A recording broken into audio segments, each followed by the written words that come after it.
नैबेयाव सिखना जोहोलाव गेजेर फरायसालिनि गेलेग्रा फोथाराव खुंफुंनाय माबायदि खुंनो थाखाय थियारि जादों नोंथांमोना? नंगौ तामुलपुर जिल्ला दुलाराय बर' फरायसा आफाद तामुलपुर जिल्ला बर' बिमा गौथुम आरो तामुलपुर दख'रा दुलाराय बर' फरायसा आफाद जों जथायै दिनै तामुलपुर जिल्लानि सिङावनो थानाय नैबे सिखना बर' गोजौ फरायसालिनि लांगोनायाव जोङो सानसेनि मेहेरगोनां हाबाफारिजों मुलुगनां आइजो सान बेखौ जों दिनै फालिदों आरो बे हाबाफारियाव जोंहा फुंनिफ्रायनो फुंबिलिनि आर'ज बड'फानि सावगारियाव बिबार बावनाय आरो बेबायदिनो मुंख्लंफोरनिसिम बिबार बावनाय आरो जोंहा गेवलां मेलबो दङ। दा बेबायदि जोङो सानसेनि मेहेरगोनां माखासे हाबाफारि लानानै दिनैनि हाबाफारिखौ जोङो मावफुंदों आरो थांखिया जोंना बेनो जे दिनै मुलुगाव आइजोफोराबो हौवा माहारिजों समान समान दिनै आवगायबाय। दिनै जोङो नुदों भारतनि जोंहा माने रांखान्थि मन्त्रि फाइनेन्स जोंहा मिनिस्टार निर्मला सीतारामन, दिनै आसामनि फाइनेन्स मिनिस्टाराबो बेबायदिनो आइजो, दिनै भारतनि माने प्रेसिडेन्टआबो दिनै आइजो। दा बेबायदिनो माने गुबुन रायजोआव गुबुन हारिफ्रा दिनै मालाय हादोर सिबिबाय रायजो दिनै खुंगासिनो दङ।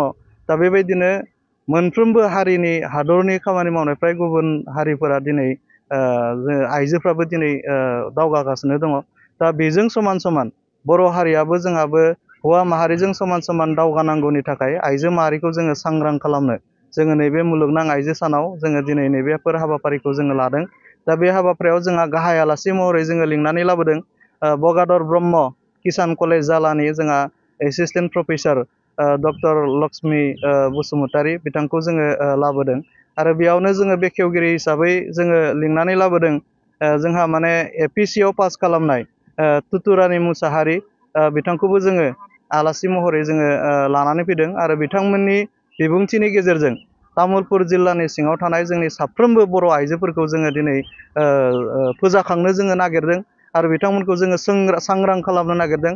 बिथांमोनखौ जोङो राफोद खालामनानै जोंनि समाजखौ जोङो जौगाहोनो, बर' हारिखौ जोङो गेरेमसा हारि दानो, बड'फा उपेन्द्रनाथ ब्रह्मनि बर' हारिनि जि माने मोनसे माइल खुन्थिया बर' हारिखौ गेरेमसा हारि दाफुंनाय बा दानाय बेखौ जोङो मोनफुंनो थाखाय आइजोफोरखौबो हौवा माहारिजों समान समान लांनो थाखाय तामुलपुर जिल्ला दुलाराय बर' फरायसा आफाद, तामुलपुर बिमा गौथुम आरो तामुलपुर दख'रा दुलाराय फरायसा आफादा जों जथायै दिनै नैबे हाबाफारिखौ जोङो लादों।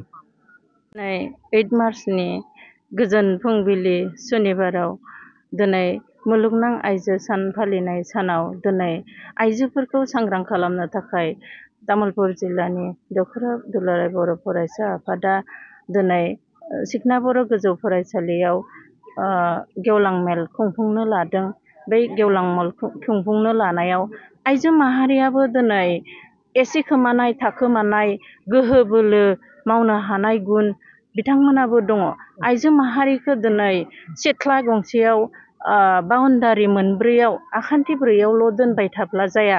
मानो होनोब्ला आइजो माहारियाबो दिनै सिथ्ला गंसे आखान्थि ब्रैयाव थायालासेनो ओंखारलांनानै दिनै खामानि मावनो हानाय गोबां गोहो दङ।